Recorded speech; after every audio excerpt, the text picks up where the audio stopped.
नमस्कार दोस्तों, ये प्रखर प्रतिभा की जननी इच्छा शक्ति का दूसरा पार्ट है। दूसरे दिन पूरी बैंक को सैनिकों से घिराव दिया गया।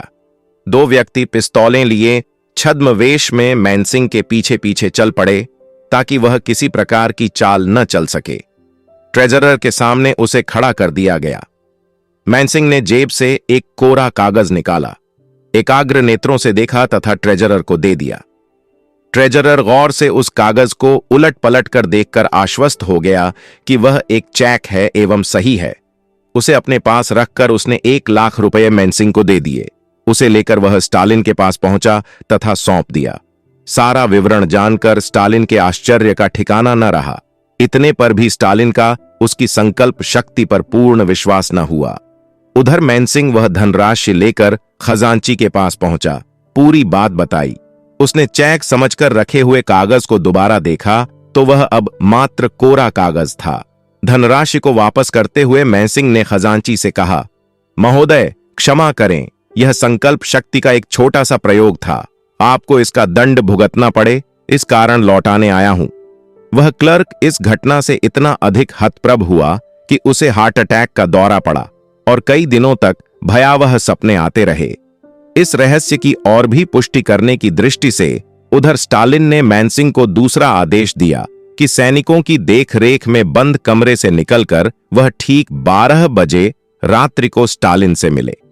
स्टालिन के लिए सैनिकों की कड़ी सुरक्षा वैसे भी रखी जाती थी, लेकिन यह व्यवस्था और कड़ी कर दी गई ताकि किसी प्रकार मैनसिंह निकलकर स्टालिन तक पहुंचने न पाए। पर इन सब के बावजूद भी निर्धारित समय पर वह स्टालिन के समक्ष पहुंचकर मुस्कुराने लगा। स्टालिन को अपनी आंखों पर विश्वास नहीं हो रहा था, पर जो सामने घटित हुआ था उससे इनकार भी कैसे कर सकता था।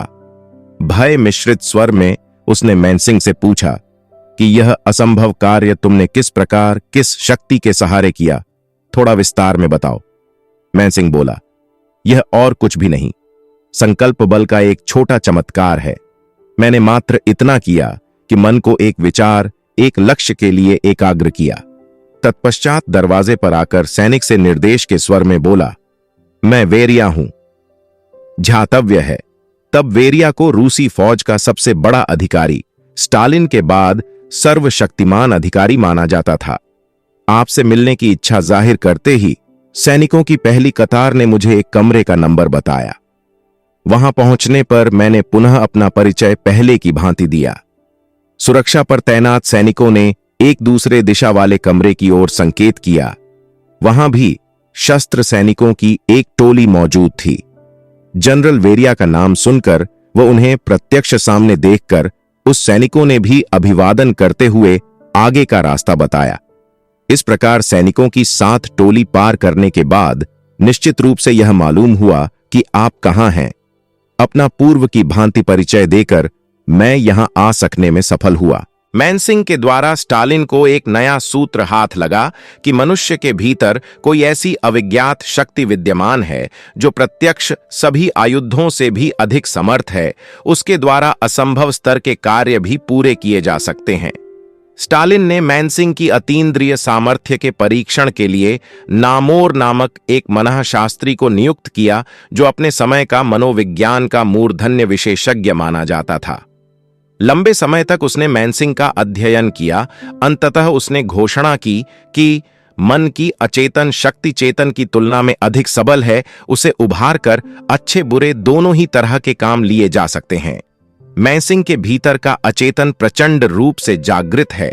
उसी के माध्यम से वह प्रचंड संकल्प की प्रेरणा देकर दूसरों को सम्मोहित कर लेता है तथा अपने प्रयोजन में सफल हो जाता है।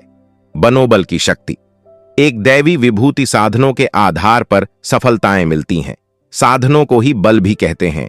प्रत्यक्ष बलों में धन बल, बाहुबल, शस्त्र बल, बुद्धि बल आदि प्रमुख हैं, पर इन सबसे बढ़कर है मनोबल।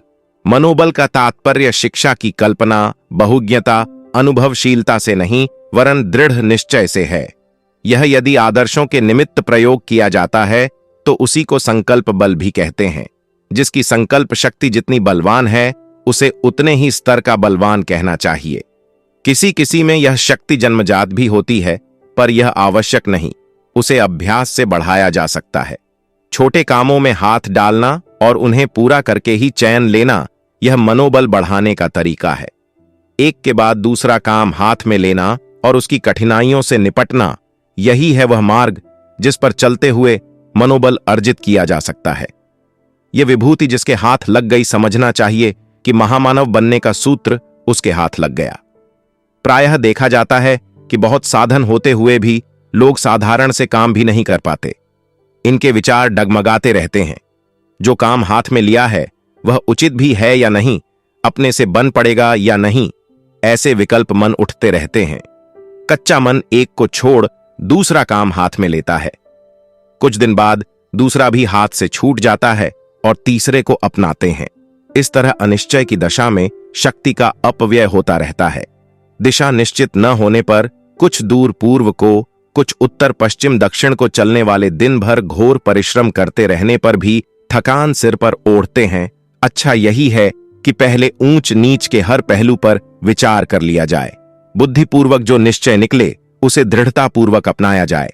काम देखने को शरीर से किया जाता प्रतीत होता है, पर वास्तविकता यह है कि वह मन में होता है।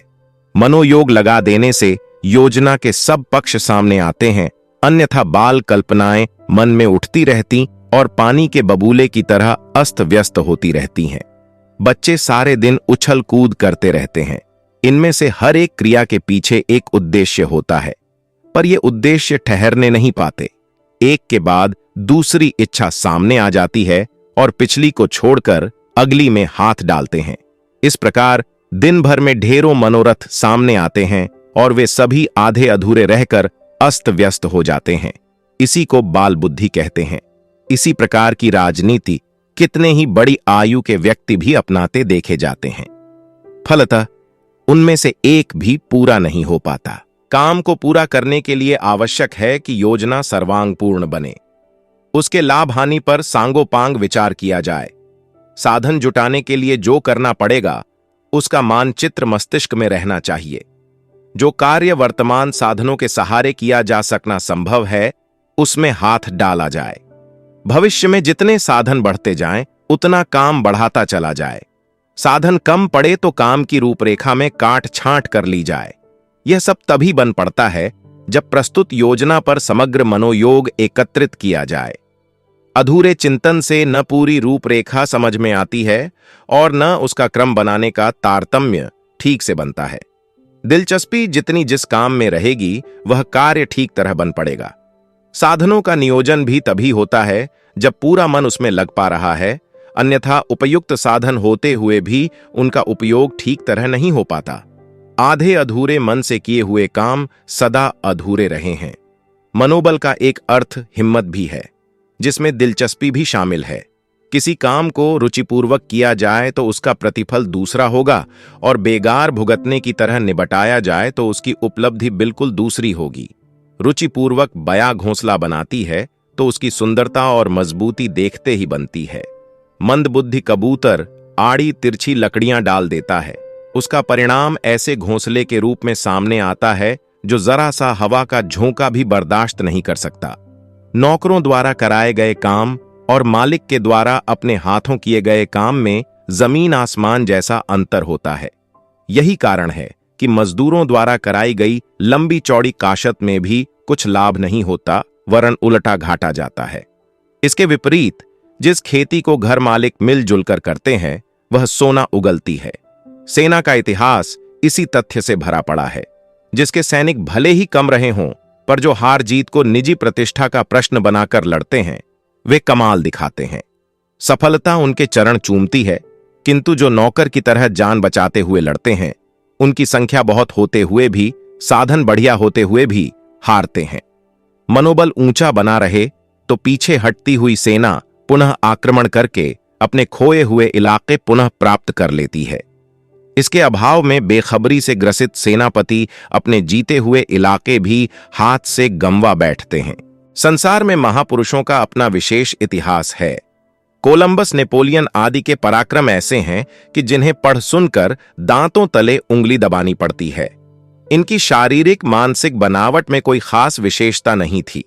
वे भी दूसरे लोगों जैसे ही थे, पर बढ़े चढ़े मनोबल के सहारे बड़ी योजनाएं बनाने और उसे सफल बनाने में जो पराक्रम दिखाया, उसके पीछे उनका बढ़ा चढ़ा मनोबल ही जादू चमत्कार दिखाता रहा है। कितने ही महान आंदोलन संसार में चले और व्यापक बने हैं। इनके मूल में एक दो व्यक्तियों का ही पराक्रम काम करता रहा है, जो अपनी उड़ाई आंधी के साथ अनेकों को आसमान तक उठा ले गए। वे न तो महाबली योद्धा थे और न साधन संपन्न करोड़पति। गांधी जी ने जो आंधी चलाई, उसके साथ लाखों पत्ते और तिनके जैसी हस्ती वाले गगनचुंबी भूमिकाएं निभाने लगे। ऐसे आंदोलन समय समय पर अपने देश और विदेशों में उठते रहे और व्यापक बनते रहे हैं। इनके मूल में एक दो मनस्वी लोगों के संकल्प और प्रयत्न ही काम करते रहे हैं। इसीलिए संसार के मनुष्यों में सबसे बड़ा बल मनोबल ही माना गया है। संकल्प और निश्चय तो कितने ही व्यक्ति करते हैं, पर उन पर टिके रहना और अंत तक निर्वाह करना हर किसी का काम नहीं। विरोध अवरोध सामने आने पर कितने ही हिम्मत हार बैठते हैं और किसी बहाने पीछे लौट पड़ते हैं, पर जो हर परिस्थिति से लोहा लेते हुए अपने पैरों अपना रास्ता बनाने और अपने हाथों अपनी नाव खींचकर उस पार तक पहुंचाते हैं, ऐसे मनस्वी बिरले ही होते हैं। मनोबल ऐसे साहस का नाम है जो समझ सोचकर कदम उठाते और उसे प्राण प्रण से पूरा करते हैं। चाहे व्यक्तिगत जीवन हो, चाहे सामाजिक, सफलता के लिए मनुष्य का मनस्वी होना स्वाभाविक है। पैसा से पैसा कमाने की विद्या तो वणिक बुद्धि को भी आती है। अपराधियों जैसी हिम्मत तो चोर उचक्कों में भी होती है। आवेश में आकर लड़ झगड़ बैठना तो क्षुद्र स्तर के व्यक्ति भी कर सकते हैं, किंतु जिसमें अपना कोई विशेष लाभ न होता हो, मात्र सिद्धांतों का परिपोषण अथवा सार्वजनिक हित साधन ही बन पड़ता हो, ऐसे कामों में हाथ डालना, उनके मार्ग में आने वाले अवरोधों से टकराना, बिगड़ती हुई परिस्थितियों में धैर्य न खोने और साथियों का उत्साह ढीला न पड़ने देना हर किसी का काम नहीं है। ऐसे लोगों में एक ही विशेषता पाई जाती है, उसका नाम है मनोबल। मनोबल की संजीवनी संकल्प शक्ति का कल्प वृक्ष। निश्चय ही मानव की संकल्प शक्ति में अपरिमित सामर्थ्य है। घोर से घोर प्रतिकूलताओं के बीच भी यदि मनोबल बना रहे तो व्यक्ति उसी के सहारे अपनी नया पार लगा सकता है। चूंकि यह सामर्थ्य अधिकांश व्यक्तियों में प्रसुप्त पड़ी रहती है और दिखाई नहीं देती और उनका उपयोग नहीं करते। ऐसे अनेक घटनाक्रम हैं जिनमें व्यक्ति मरणासन्न स्थिति में पहुंचकर भी वापस लौट आए, व किसी कारणवश कोई विकलांगता भी रह गई हो तो उस दुर्भाग्य को भी वरदान मान लिया। कुछ ऐसी ही घटनाएं। न्यूजर्सी अमेरिका का एक ट्रैक्टर चालक एंडी रॉबिन्सन अपनी 19,000 किलोग्राम भारी गाड़ी को लेकर राजमार्ग पर चला जा रहा था। 12 फरवरी 1971 सवेरे की बात है। सामने से आती हुई एक कार फिसली और सड़क पर लुढ़क गई।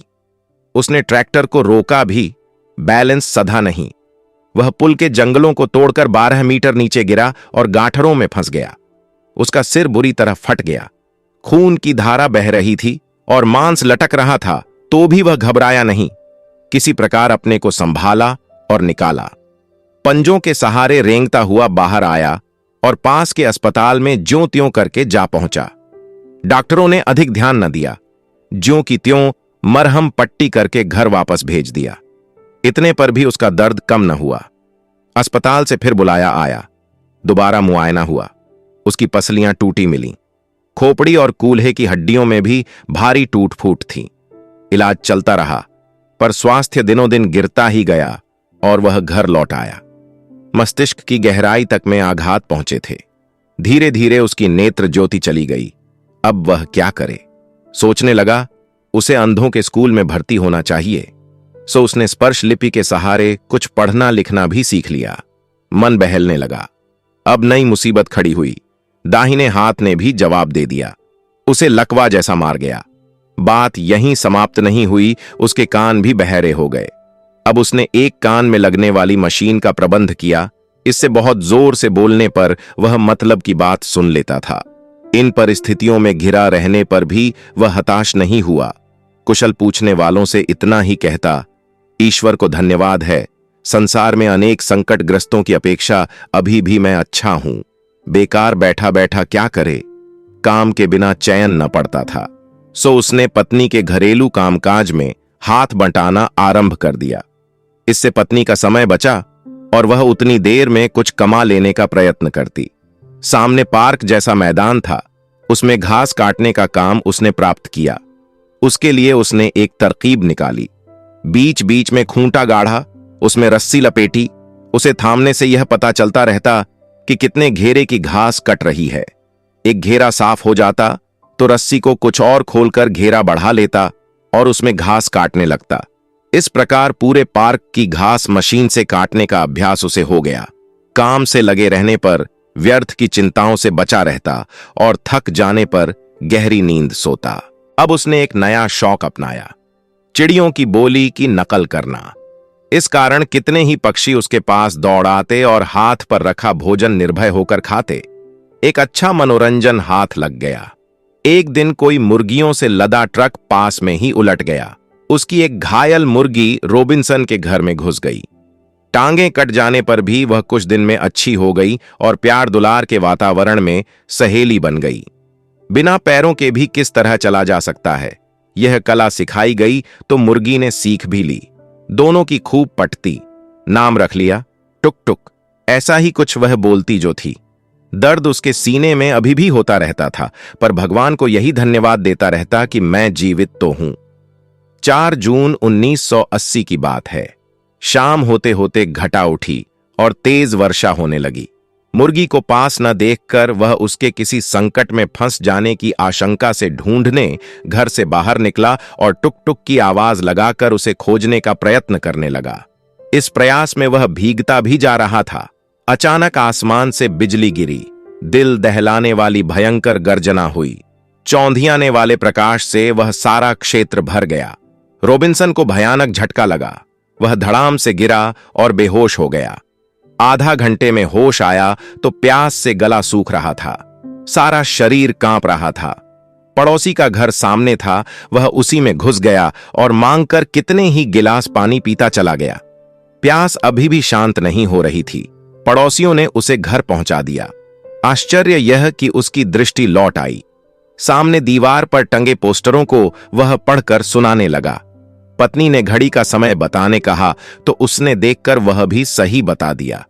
कान में लगने वाली मशीन भी इस झटके में कहीं गिर गई थी, पर अब वह बिना उसके ही सुनने लगा। पत्नी से सामान्य काल की तरह वार्तालाप करते हुए उसकी प्रसन्नता का ठिकाना न था। सीने का दर्द भी बंद था और लंगड़ाकर चलने में सहायता करने वाली छड़ी की भी आवश्यकता नहीं रह गई थी। दूसरे दिन रविवार था। वह गिरजाघर बिना किसी सहायता के पत्नी के साथ पहुंचा और सामान्य लोगों की तरह बैठा तो उपस्थित लोगों को आश्चर्य से चकित रह जाना पड़ा। चर्चा दूर दूर तक पहुंची। टेलीविजन पर उसने अपना विवरण सुनाया और कहा, मुसीबत के दिनों में मैंने उतना जाना जितना कि पिछली पूरी जिंदगी में भी नहीं सीख पाया था। मैंने कभी भी हिम्मत और उम्मीद नहीं छोड़ी। यह घटना मानव की अपराजेय सामर्थ्य, उसकी संकल्प शक्ति का ही सत्यापन करती है और सिद्ध करती है कि कोई भी व्यक्ति प्रतिकूलताओं से जूझकर परिस्थितियां को अपने अनुकूल बना सकता है। संतुलन खोया नहीं। हांस हयूगर एक टैंकर ड्राइवर था और प्रायः दक्षिण पश्चिम जर्मनी के एक छोटे शहर टेनिनजेन से स्यूलिन एल्यूमिनियम फैक्ट्री में एसीटोन लाया करता था। वह अपने इस कार्य में इतना दक्ष ही चुका था कि उसे इस काम में कोई डर भय का एहसास नहीं होता और इसे भी अपना रूटीन कार्य मानता। सितंबर 1968 के दिन भी उसने 6000 गैलन एसीटोन युक्त 35 फुट लंबे विशाल टैंकर को लेकर गंतव्य के लिए प्रयास किया। रास्ते में किसी प्रकार का कोई अशुभ नहीं घटा।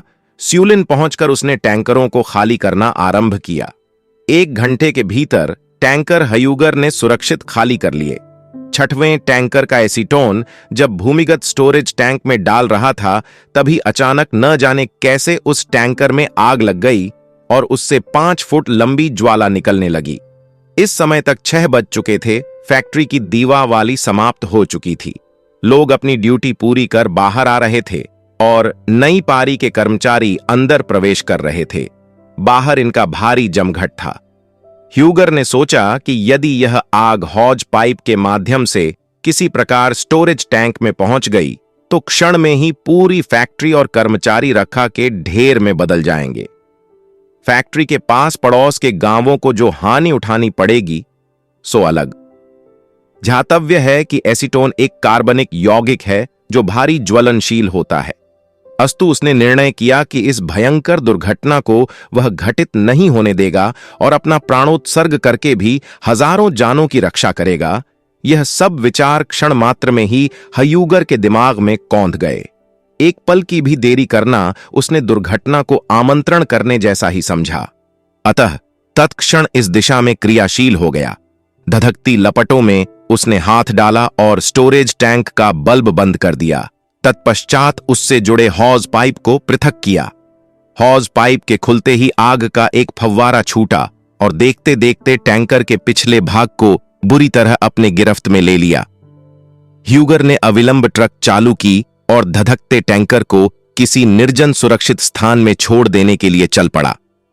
1.5 घंटे पहले वह जिस रास्ते से आया था उसी से लौट रहा था, किंतु वह इस बात से आश्वस्त था कि उसने शहर का पुल पार कर लिया था, क्योंकि उसके बाद शहर की जनसंख्या विरल होती चली गई थी। मगर दूसरे ही क्षण उसकी नजर टैंकर के पिछले हिस्से पर पड़ी तो वह गहरे शोक में डूब गया। लपटें निरंतर बढ़ती ही जा रही थीं और अब उसने 10 फुट की ऊंचाई प्राप्त कर ली थी।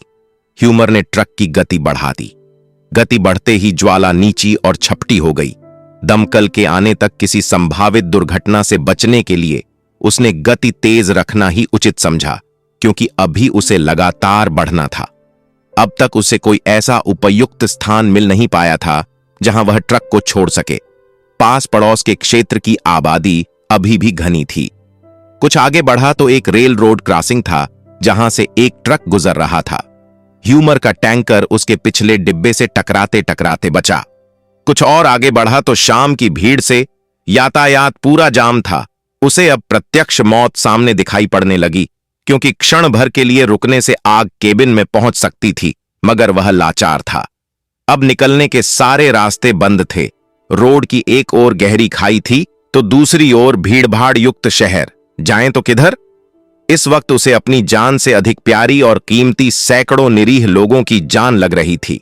चिंता इसी बात की सता रही थी कि वह इस भयंकर अग्निकांड से धन जन की रक्षा कैसे करे। किंतु इस समय ह्यूगर मजबूर था।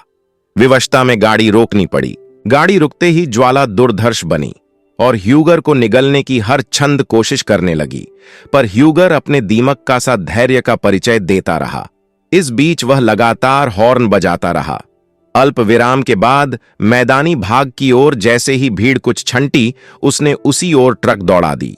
गाड़ी मैदानी भाग से होते हुए शहर से दूर देहात की ओर भागने लगी। ह्यूगर अभी भी अपने इस निश्चय पर दृढ़ था कि भले ही इस भाग दौड़ में उसे अपने प्राणों की आहुति देनी पड़े, मगर जनहानि को वह हर हालत में रोकेगा, और इसी लक्ष्य पूर्ति के लिए वह अपनी गाड़ी सड़क पर किसी जनहीन स्थान की तलाश में भगाए जा रहा था कि उसके मार्ग में किसी प्रकार का अवरोध न आए। ट्रक निरंतर दौड़ती जा रही थी, परंतु ह्यूगर को सड़क के किसी ओर कोई ऐसा स्थान नहीं मिल पा रहा था जहां से वह निकलकर किसी मैदानी गांव में प्रवेश कर सके। रोड के दोनों ओर गहरे खड्ड थे। ऐसी स्थिति में संतुलन का जरा भी बिगड़ना ह्यूगर के लिए मौत का बुलावा हो सकता था। इसी बीच बारिश शुरू हो गई। इससे अग्नि शांत तो हुई नहीं, उल्टे सड़क फिसलयुक्त हो गई। इससे ह्यूगर की परेशानी और बढ़ गई। हल्का ब्रेक भी उसकी जान खतरे में डाल सकता था, मगर इसकी परवाह किए बिना वह लगातार बढ़ता ही जा रहा था। अभी भी कोई उपयुक्त स्थान उसे मिल नहीं पाया था। अब वह एक ऐसे स्थान से गुजर रहा था जहां ट्रैफिक बहुत विरल, मगर दुर्भाग्य था कि यहां भी उसके पीछे कारों की एक टुकड़ी भागी चली आ रही थी। मानो पुच्छल तारे की पूंछनुमा ह्यूगर ट्रक से वे सम्मोहित हो खींचे चले आ रहे हों। इस स्थिति में ट्रक रोकना अथवा गति कम करना कारों के लिए खतरनाक हो सकता था। अतः वह गाड़ी दौड़ाता ही रहा। 12 मील तक वह उसी गति से बढ़ता रहा, तब जाकर उन कारों से पीछा छूटा। अब तक उसका दाहिना हाथ स्टीयरिंग व्हील को पकड़े पकड़े अकड़ चुका था। बाएं हाथ की अंगुलियां हॉर्न दबाते दबाते सुन्न पड़ चुकी थीं। आगे काम करने से सारे अंग अवयव इनकार कर रहे थे। पसीने से वह तरबत्तर हुआ जा रहा था। उम्मीदें समाप्त हो गई थीं, वह निराश हो चला था कि तभी उसे अपनी गाड़ी के दर्पण में नीली रोशनी खुलती बुझती दिखाई पड़ी। 2 फायर इंजन उसके पीछे भागे चले आ रहे थे। ह्यूगर की कुछ आशा बंधी। दमकलों के इशारे पर उसने गति कम कर दी। एक दमकल ने आगे बढ़कर गाड़ी रोक दी, फलतः ह्यूगर को भी ब्रेक लगाना पड़ा। एक झटके से गाड़ी रुकी, वह नीचे कूदा और एसीटोन चिल्लाता हुआ भागा। दमकल सावधान हो गए। उन्हें अग्निशामक पाउडर और हजारों गैलन पानी की सहायता से 20 मिनट के कठिन संघर्ष के उपरांत उस पर काबू पाया। आग बुझ चुकी थी और रक्त तप्त टैंकर ठंडा हो गया था। ह्यूगर इस अग्नि परीक्षा में सफल रहा, किंतु 1.5 घंटे के इस जीवन मौत के झूले में झूलते हुए उसकी सारी शक्ति चुक चुकी थी। वह पूरी तरह बेहोश हो गया था। तत्काल उसे अस्पताल ले जाया गया, जहां कुछ दिनों के उपचार के बाद ही वह स्वस्थ हो पाया। जिजीविषा की चमत्कारी शक्ति एक घटना 19वीं सदी के आरंभ की है।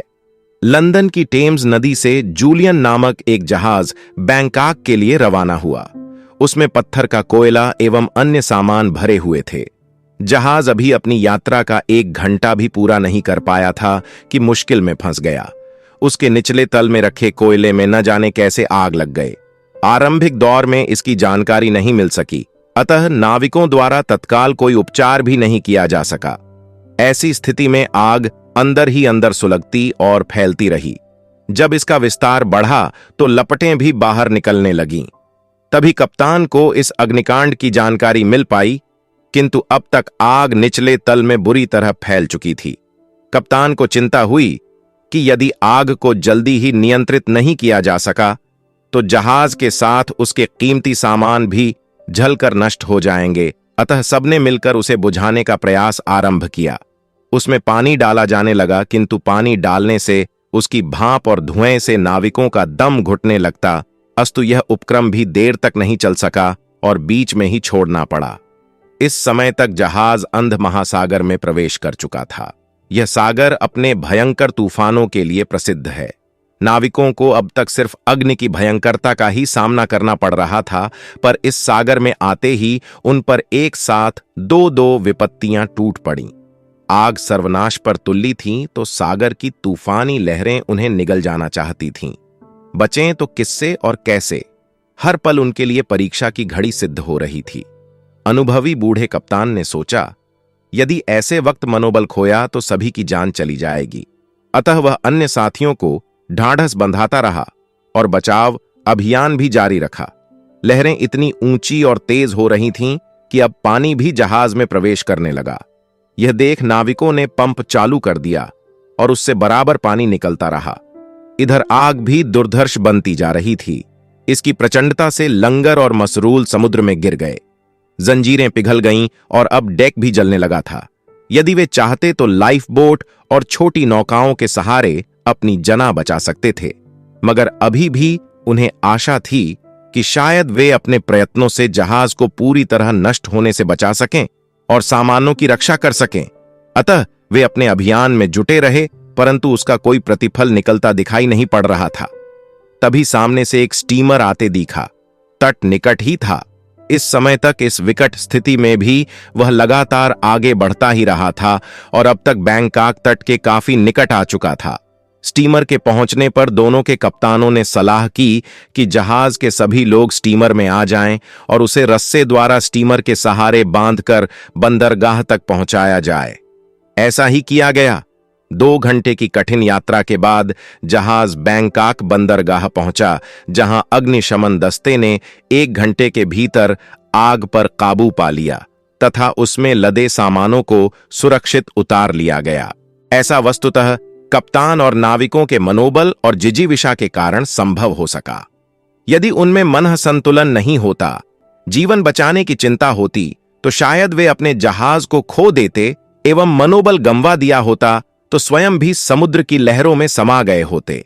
समुद्र के अटलांटिक क्षेत्र में एक जहाज पोलरस बर्फ में जा फंसा और एक चट्टान से टकराकर टूट गया।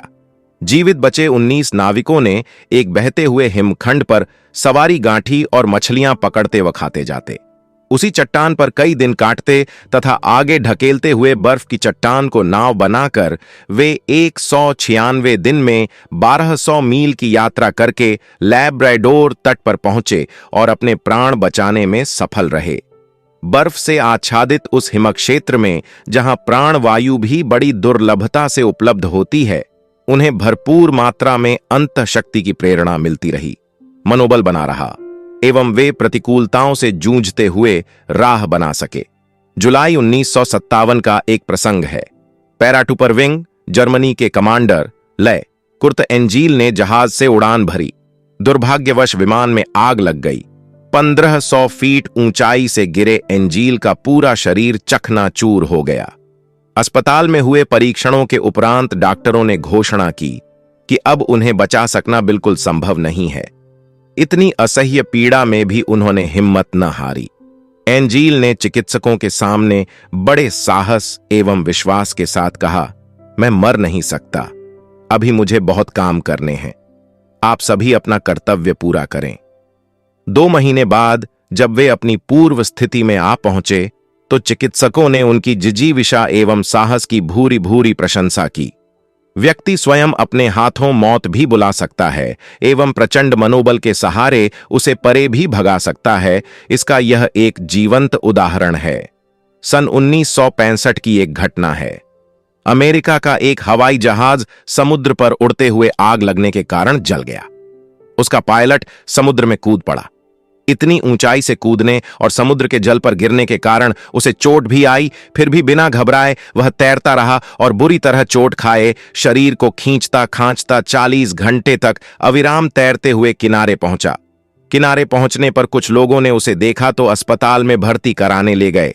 इतनी अस्वस्थ और आहत दशा में जब लोग उसे इमरजेंसी वार्ड में सर्जरी हेतु ले गए तो जैसे ही सुरक्षा के प्रति उसका मन आश्वस्त हुआ, शरीर की जागृत और सक्रिय शक्तियां पूर्व स्थिति में जा पहुंची और निमोनिया, थकान, चोटों के दर्द और भूख के कारण वह बेहोश हो गया। उसकी हालत शारीरिक दृष्टि से इतनी गंभीर थी कि डॉक्टरों ने उसके अब तक बचे रहने पर आश्चर्य व्यक्त किया। पायलट जब वैसी परिस्थितियों में नहीं मरा तो अस्पताल में भर्ती हो जाने पर तो उसकी मृत्यु हो जाने का कोई प्रश्न ही नहीं था। वह जीवित भी रहा। स्वस्थ होने पर पुनः उड़ान भरने लगा। कभी कभी अनायास छोटी सी काया में अपरिमित सामर्थ्य न जाने कहां से उद्भूत होने लगता है। वह उस कार्य को करने पर व्यक्ति स्वयं आश्चर्यचकित हो उठता है। विगोरीज फ्रांस के एक शिकारी बैरन क्रिस्टोफरसन के घोड़े की टांग आखेट की उछल कूद में टूट गई। घोड़ा को उस दयनीय स्थिति में छोड़ना क्रिस्टोफर ने उचित न समझा। उसने 425 पौंड भारी घोड़े को कंधे पर उठाया और 1.5 मील की दूरी तक उतना भार वहन करते हुए उसे पशु चिकित्सालय तक पहुंचाया। अपने भारवाहक के प्रति सहानुभूति ने ही उसके अंतः के साहस बल को उभारा और उससे यह पुरुषार्थ संपन्न करा डाला। इटली के एक प्रमुख शहर गैरुपे में फिनोज पी वेग नामक फोरमैन बारूद के एक कारखाने में काम करता था, जहां धातुओं की परतों में बारूद के मिश्रण से छेद किए जाते थे। फिनोज पी वेग एक बर्मे के पास, जो कि 4 फीट लंबा और 13 पौंड वजन का था, काम कर रहा था। अचानक कोई खराबी के कारण बर्मा बड़े जोर से उछटा और वेग की आंखों के नीचे के भाग को छेद कर मस्तिष्क की हड्डियों को तोड़ता हुआ बाहर निकल गया। उसे अचेत अवस्था में ही 1 मील दूर अस्पताल ले जाया गया, जहां चिकित्सकों ने उसकी मरहम पट्टी बड़ी ही निराशा से की, क्योंकि वेग के बचने के कोई आसार उन्हें दिखाई नहीं दे रहे थे।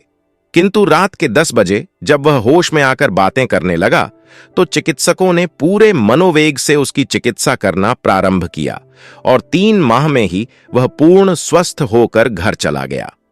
चिकित्सकों की अंतिम रिपोर्ट आज के मूर्धन्य चिकित्सकों के लिए अध्ययन व आश्चर्य का विषय है। हार्वर्ड मेडिकल कॉलेज में वेग की टूटी खोपड़ी के अस्थिखंड व पदार्थ, कागजात व वह बर्मा भी सुरक्षित रखा है, जो कि वेग की खोपड़ी को तोड़ता हुआ निकल गया था। शरीर विज्ञानियों को सहसा विश्वास नहीं होता कि इतने भयानक मस्तिष्कीय आघात के बाद भी कोई व्यक्ति जीवित रहकर भी अपना सामान्य जीवन क्रम चला सकता है। साहस के प्रसंगों की श्रृंखला में एक सन 1891 की घटना है। एक अंग्रेज मछुआरा अपने दल बल के साथ एक विशालकाय व्हेल मछली का, जो कि ऑकलैंड द्वीप के पास दिखाई दी थी, शिकार करने की चेष्टा करने लगा। 2 नावों पर सवार मछुओं ने उस पर भाले से आक्रमण किया। व्हेल ने पलटा खाया तो एक नाव उसकी पूंछ के नीचे आ गई और एक नाविक डूब गया। दूसरे जेम्स वर्टली को व्हेल निगल गई। साहसी जेम्स वर्टली ने अपना मनोबल नहीं खोया।